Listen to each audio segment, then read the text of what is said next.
Hey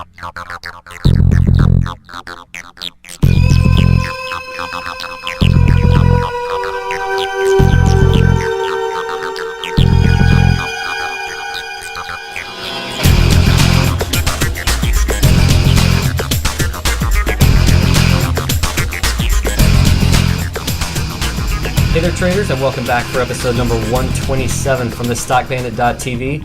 Hope you've had a great weekend. So let's kick off this week with a look at the major averages.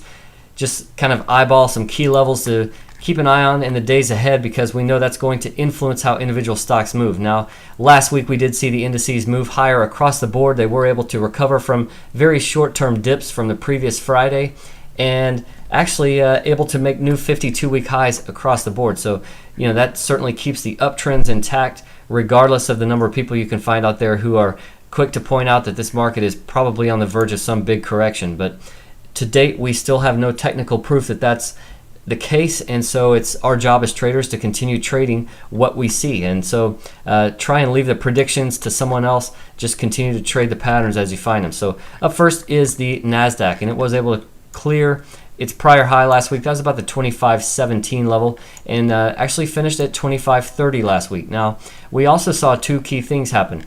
On Monday, we briefly penetrated to the downside this uptrend line that goes all the way back to the February low. It's been touched numerous times, and every time it gets touched, it's validated. We did undercut that briefly on Monday, but we rallied back and closed above it. Same thing on Thursday.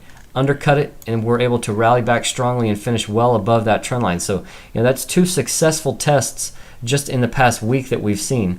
Also note the upside volume lately compared to the downside volume. So that's very encouraging to see. One thing that I want to point out here is that price is still pretty close to this uptrend line. We close at 25.30.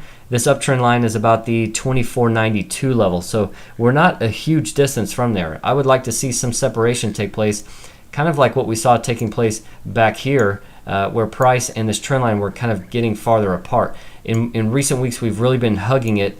So that kind of keeps people maybe a little bit more on the safe side of things while continuing to trade the long side and using a close below this trend line here as kind of a natural stop loss point. Now, on the way higher, this index does have some approaching resistance that was pretty major here.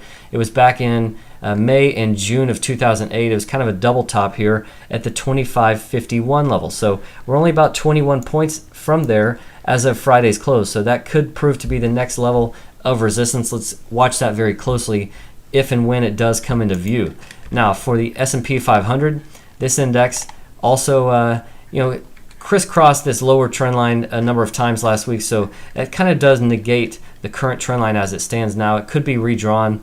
Essentially, we've rallied higher here off the February low, and we've continued to rally from there, but we've been doing so at a different pace. And so you see right about here, the angle of the rally has changed a little bit, but it's still in rally mode. So that certainly is worth noting. Now, we did push north of the prior high last week in the S&P 500, finishing at 1217. This index has a couple of levels. First of all, the upper channel line, we could rally all the way up to there without really getting too stretched. That's about the 1245 level, so plenty of room as that stands right now. And of course, as time goes by, that will continue to rise. So that's one thing to point out. The next one is that this index has got some resistance right around the 1300 area. So we see this big congestion zone right here. That may be the next spot for this index to kind of possibly rally up to, but that's still a considerable distance away. So probably a little bit early to be pointing that out here on Sunday for the week ahead.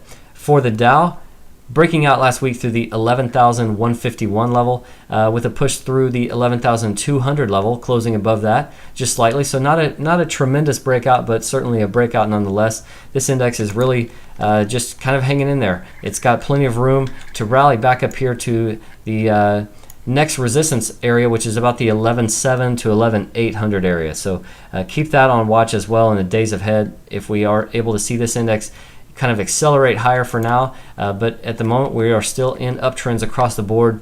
Be sure and keep that in mind in your own trading.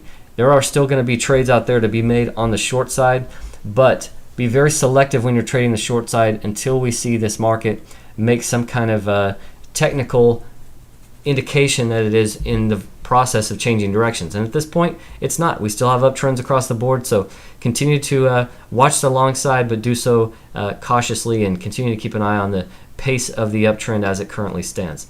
Thanks again for joining me for this episode. I will be back soon with more videos, but in the meantime, trade like a bandit.